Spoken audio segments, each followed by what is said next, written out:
एक आंदोलन खड़ा करने के लिए हाथों और पांव की जरूरत नहीं होती है, दिल और दिमाग की जरूरत होती है। You don't need hands and legs to drive your organization, you need head and heart to drive your organization. ऐसी मैन पावर तैयार करिए। अगर ऐसे आदमी को ले आए जो आपसे कम बुद्धिमान है, तो और कम बुद्धिमान कस्टमर को वो लेके आएगा। Nothing is more important than developing people, क्योंकि अल्टीमेटली स्ट्रैटेजी को आपके लोग ही चलाने वाले हैं। अ क्लियर विजन और a great vision without great people is completely irrelevant. मैं Vivek Bindra, founder and CEO बड़ा बिजनेस.com, आज बताऊंगा आपको 20 से ज्यादा तरीके के बढ़िया मैन पावर कैसी लाई जाती है। एक है इंटरनल तरीके और एक है एक्सटर्नल तरीके। इंटरनल जो आपकी कंपनी के अंदर से ही तरीके होते हैं, और एक्सटर्नल जो बाहरी तरीके हैं जिनसे आप बढ़िया टीम को ढूंढ के ला सकते हैं। मेरे को everything about entrepreneurship course, event, questions में कई लोगों ने पूछा बढ़िया टीम कैसे बनाएं। पहला क्या है, चांसेस हैं कि इंटरनल टीम में ही कोई प्रमोशन कर सकते हो, उन्हीं को आप बढ़िया पे, पोजीशन और रिस्पॉन्सिबिलिटी, अथॉरिटी बढ़ा करके दे सकते हो, क्योंकि प्रमोशन से कॉन्फिडेंस बढ़ता है। दूसरा, आप इंटरनल ट्रांसफर्स क्रिएट कर सकते हो एक डिपार्टमेंट से दूसरे डिपार्टमेंट में। कभी कभी जिस आदमी से आप काम करा रहे हो उस डिपार्टमेंट में, क्योंकि वो उसके लिए कॉम्पिटेंट नहीं था, वो इसके लिए ज्यादा अच्छा कर सकता था।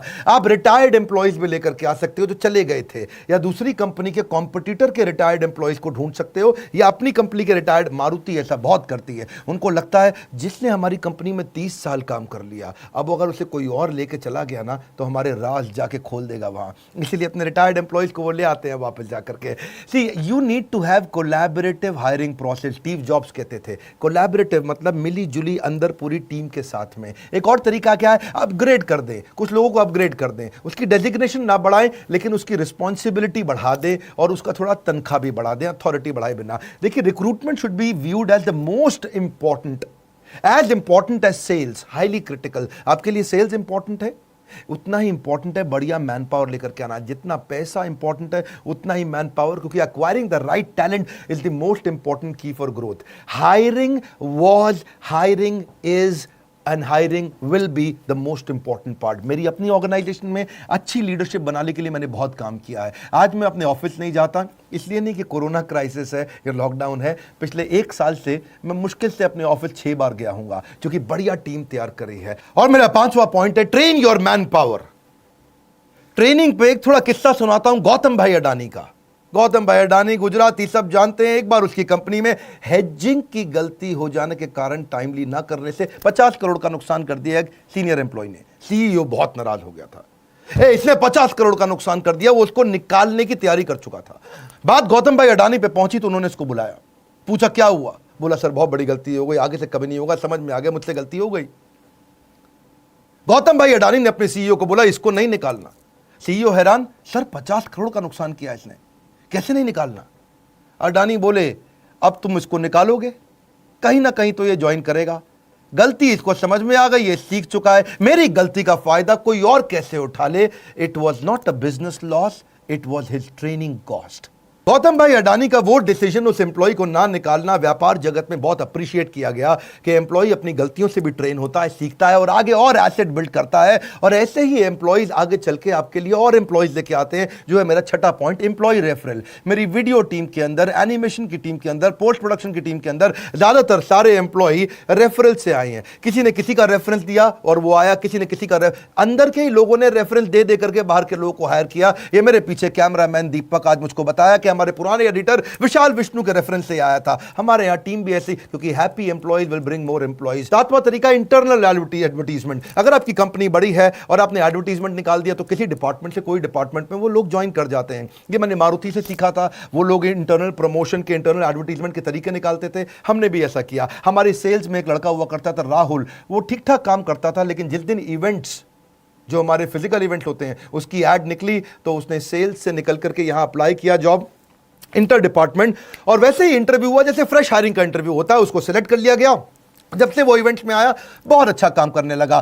Smartest business decisions you can make is to hire qualified people. बढ़िया आदमी को लेके आना आपके बिजनेस का सबसे अच्छा डिसीजन होता है। याद रखिए, सस्ता आदमी बाद में ज्यादा महंगा पड़ता है, वो कॉस्टली पड़ता है, डिसरप्टिव पड़ता है और टाइम बहुत वेस्ट कर जाता है। इसीलिए ये सबसे महंगी गलती होती है, गलत आदमी को लाना। रिक्रूटमेंट मुश्किल है, मैं मानता हूं, ये इतनी मुश्किल है कि जैसे खेत के अंदर सुई ढूंढना। खेत में सुई कैसे ढूंढोगे, क्योंकि ये है इतना इंपॉर्टेंट काम। प्रीवियस एप्लीकेंट पे भी फोकस करो। कई बार पहले इंटरव्यू देके लोग जा चुके थे और उनका रिज्यूमे अभी तक पड़ा हुआ है, आपने जवाब नहीं लिया या उस समय डिसीजन नहीं लिया, उस समय वो आदमी काम नहीं आता। तो पुराने लोगों पे ध्यान दें। और अगर आपकी बड़ी ऑर्गेनाइजेशन है और आपकी ऑर्गेनाइजेशन में किसी एम्प्लॉय का देहांत हो गया है, तो उसकी पत्नी, उसका बच्चा या उसके पिता को भी आप नौकरी का अवसर दे सकते हो, क्योंकि आप जब फाइनेंशियली इन्वेस्ट करते हो ना लोगों के अंदर, तो वो आपकी कंपनी में इमोशनल इन्वेस्टमेंट करना शुरू कर देते हैं, याद रखिएगा। एंड ऑल्सो ये भी है कि किसी गलत आदमी को, don't hire people who are coming for salary, hire people who are coming for the love of the job. ऐसे लोग जो काम को प्रेम करते हो। फिर आप कुछ ट्रेनीज भी लेके आ सकते हो, मैनेजमेंट ट्रेनी, उनको ही एब्जॉर्ब कर लो, क्योंकि मैनेजमेंट ट्रेनी भी क्या है, अगर आपने the competition to hire will going to increase. आने वाले समय में कंपनीज एक्स्ट्रा फैसिलिटी देंगी अच्छे लोगों को हायर करने के लिए। आपको क्या समझना है, अगर आपको अच्छा आदमी मिल जाता है तो उसको ले लो, उसके लिए जगह बन जाएगी। बढ़िया मैन पावर जो बहुत इंटेलिजेंट इंटेलेक्चुअल है, उसको ले लो। See the way you treat your employees is the way they will treat your customers. क्योंकि अगर आपने ऐसा आदमी ले लिया जिसको बहुत माइक्रो मैनेज करना पड़ रहा है, बहुत टाइटली मैनेज करना पड़ रहा है, बार बार उसको कहना पड़ रहा है ठीक से करे, ठीक से करे, ठीक से कर, इसका मतलब आपने हायरिंग के समय में गलती कर दी थी। एनीवेज, ये इंटरनल तरीके थे। अब एक्सटर्नल तरीके क्या है, बाहर से कैसे लाएं? सबसे आसान तरीका, मैनेजमेंट कंसल्टेंट या एम्प्लॉयमेंट एजेंसी से बात कर लो। वो लोग आपसे क्या है 8% लेते हैं उसकी तनख्वाह का, 12% भी लेते हैं और कहीं 15% भी लेते हैं, डिपेंडिंग ऑन आपको कैसा एजेंसी मिलता है और कितनी मुश्किल मैन पावर ढूंढनी पड़ जाती है। या पब्लिक एडवर्टीजमेंट, जिसके बारे में जानते हैं, इसकी कहीं लोकल एरिया के अंदर सस्ती एडवर्टीजमेंट भी होती है जहां से काम चल जाता है। शुरू में जब मैंने अपना काम शुरू किया था तो भी पब्लिक एडवर्टीजमेंट के थ्रू ही मैं लोग लेके आता, अखबार में छोटी ऐड डाल दी थी, दिन भर में 100 लोग इंटरव्यू देने आ जाते थे, काम के लोग मिल जाते थे। या फिर कैंपस इंटरव्यू करो, कॉलेजेस में जाओ, बी ग्रेड कॉलेज में जाओ, वहां से आप बी ग्रेड कॉलेज का ए ग्रेड आदमी उठा के ले आओ, सस्ता पड़ता है आपको। ए ग्रेड कॉलेज से बी ग्रेड आदमी लेना भी महंगा पड़ता है, यानी कि आईएम में जाओगे वहां पे ए ग्रेड कॉलेज तो है लेकिन उनका बी ग्रेड आदमी भी बहुत महंगा पड़ेगा। आप किसी बी ग्रेड कॉलेज में जाओ, उनका ए ग्रेड आदमी लेके आओ, आपको सस्ता मिल जाएगा। ढूंढिए इस तरह से। आप कैरेक्टर को हायर करो, स्किल उसको अपने आप ट्रेन कर दोगे। एटीट्यूड को हायर करो, एक्सपीरियंस आप उसको अपने आप दे दोगे। बढ़िया आदमी मिल जाए तो उसको ले लो। प्रोफेशनल एसोसिएशंस में जाओ, बहुत सारी इंडियन मेडिकल एसोसिएशन भी हायरिंग कराने में मदद करती है, इंस्टीट्यूट ऑफ इंजीनियर्स भी है और कई ऐसी प्रोफेशनल एसोसिएशंस हैं जहां पे कहीं ना कहीं उनके पास रेज्यूमेज रहते हैं। हेड हंटिंग बड़ा अच्छा तरीका है, पांचवा तरीका, यानी कि अपने कंपटीशन को देखो। अगर कोई बड़ा कंपटीटर है आपका तो वहां की हेड हंटिंग करा लो, पोचिंग करा लो। आपको समझ में आया कि मुझे फलाना कंपनी फ्लिपकार्ट का प्रोडक्ट हेड चाहिए, तो आप अपने एचआर हेड को समझा दो कि ढूंढ ढांड के इसके रिज्यूमे लिंक्डइन से वहां पहुंच और केवल उसको फोन कर, मुझको वही आदमी चाहिए। देखिए एक बात समझिए, बढ़िया तनख्वाह बढ़िया आदमी के लिए देनी पड़ जाती है आपको अगर आपको हेड हंटिंग करानी है। I don't pay good wages because I have lot of money. सुनिए मेरी बात को, मैं ज्यादा तनख्वाह इसलिए नहीं देता क्योंकि मेरे पास पैसा ज्यादा है, मेरे पास आज ज्यादा पैसा इसलिए है क्योंकि मैंने ज्यादा तनख्वाहें दी थी। इसका अर्थ क्या हुआ, अच्छे आदमी को अच्छी तनख्वाह दोगे, वो आपको कमा करके देगा। ऐसा नहीं है कि आपके पास पैसा ज्यादा इसलिए ज्यादा तनख्वाह देते हो। देखिए अगर आप मूंगफली खिलाओगे तो बंदर अपने आप आ जाएंगे। रिक्रूटमेंट एक मार्केटिंग है, ये एक तरीका है। जैसे सेल्स एक मार्केटिंग होती है, ऐसे ही हायरिंग भी एक मार्केटिंग होती है। आपको अपनी कंपनी की तारीफ करनी पड़ती है, समझाना पड़ता है कितनी जबरदस्त ऑर्गेनाइजेशन है। अगर आप एचआर में हैं और आप मार्केटिंग की तरह नहीं सोचते हैं, सेल्स की तरह नहीं सोचते हैं, तो आप गलत प्रोफेशन के अंदर चले गए हैं। लेबर यूनियन भी वैसे छठा तरीका है जहां से आप हायरिंग कर सकते हो। नेपोटिज्म आजकल बहुत चलता है, अपने ही परिवार से लेकर के आओ। जैसे वो यादव परिवार है हमारे यूपी में, वहाँ सबके सब लोग इलेक्शन लड़ते हैं, वहाँ सबके सब आते हैं क्योंकि पूरा परिवार उनका फैल गया है। ऐसे ही फैमिली रन बिजनेस के अंदर भी होता है कि आप अपने ही परिवार में से कोई काम का आदमी ढूंढ करके उसको आगे बढ़ाते हो। Casual caller walk in outside the office advertisement से भी चलता है। जैसे अपने ऑफिस के जस्ट बाहर कुछ एडवर्टीजमेंट पोस्टर वगैरह लगा दिए। कुछ कॉल सेंटर्स में मैं देखता हूं अपने ऑफिस के बाहर बड़ा बोर्ड हमेशा लगा रहता है, यानी कि हर दिन कोई ना कोई कैजुअल कॉलर या वॉक इन आता रहता है, अपना सीवी देता रहता है और इंटरव्यू चलता ही रहता है। सोशल मीडिया और ई रिक्रूटमेंट पे कई बार मैंने देखा कुछ ऑर्गेनाइजेशन ध्यान नहीं देती हैं। अपने वेबसाइट पे करियर का क्लियर ऑप्शन दीजिए और सोशल मीडिया में बार बार बताइए, उससे आपको ई स्क्रीनिंग और ई रिक्रूटमेंट अच्छा तरीका है। फिर एक तरीका क्या है, एक्विजिशन एंड मर्जर। कोई अगर आपको ऐसी कंपनी दिख रही है जो कंटेंट बढ़िया बनाती है और आपको वहां के कुछ कंटेंट डेवलपर चाहिए, उसकी जगह कंपनी के मालिक से बात करिए, तेरी कंपनी में कितने आदमी हैं? बोले मेरी कंपनी में 25 आदमी हैं, मुझे सारे 25 आदमी दे दे, अपनी कंपनी बेच दे, मैं इनसे सबसे काम करा लूँगा। तो 25 के 25 आदमी पूरे इंटेलिजेंट, पूरे ट्रेंड आपको मिल गए। आपने उसकी एक मुश्त उसकी कंपनी के नाम पे ये पैसा दिया, रेडीमेड आपका काम हाई स्पीड पर चला गया। ये तब काम आता है जब बहुत बड़ी हायरिंग करनी हो, बड़ा नंबर चाहिए और आपको स्पीड और ग्रोथ के लिए पैसा हो लेकिन टाइम बिल्कुल ना हो। याद रखिए, great people are company's greatest asset. बढ़िया लोग लेकर के आइए। एम्प्लॉयमेंट एक्सचेंज भी पुराने तरीके हैं, अब चलता है नहीं चलता आपको चेक करना पड़ेगा। But when you are hiring, you are not just recruiting employees, you are sowing the seed of reputation. यही एम्प्लॉय आपकी ऑर्गेनाइजेशन की रेपुटेशन बनाती है। आप एक बीज बोने का प्रयास कर रहे हो। बहुत सारे ऐसे भी लोग हैं जो वेटिंग लिस्ट में आपके थे, पुराने थे पड़े हुए, पर आप भूल गए, आपने ध्यान नहीं दिया। अपने रेज्यूमेस की वेटिंग लिस्ट भी निकालो बाहर, हो सकता है उसमें भी कोई सिलेक्टेड कैंडिडेट आपको पसंद आएगा। मैंने इंटरनल की बात भी करी, एक्सटर्नल की बात भी करी। एक में 10 बताए, एक में 12 बताए। फायदे नुकसान समझ लीजिए। देखिए, इंटरनल मेथड में क्या है, आप अगर अपनी कंपनी के अंदर से लेते हो तो लोग बहुत मोटिवेटेड रहते हैं, उनकी लॉयल्टी और बढ़ जाती है। अरे लाला जी हम लोग को प्रमोट कर रहे हैं, ये नहीं कि बाहर से लेकर आ रहे। अच्छा लगता है उनको। ये थोड़ा क्विक भी है और कॉस्ट इफेक्टिव भी है, महंगा नहीं पड़ता है, सिंपल प्रोसेस है, रिलायबल है। लेकिन इंटरनल में नुकसान भी है छोटा सा, आप बढ़िया फ्रेश टैलेंट नहीं ला पाते। आपको कई बार फेवरेटिज्म देना पड़ता है। अरे ये तो हमारी जाति का है, इसको लगा देते हैं आगे, हा हा हा।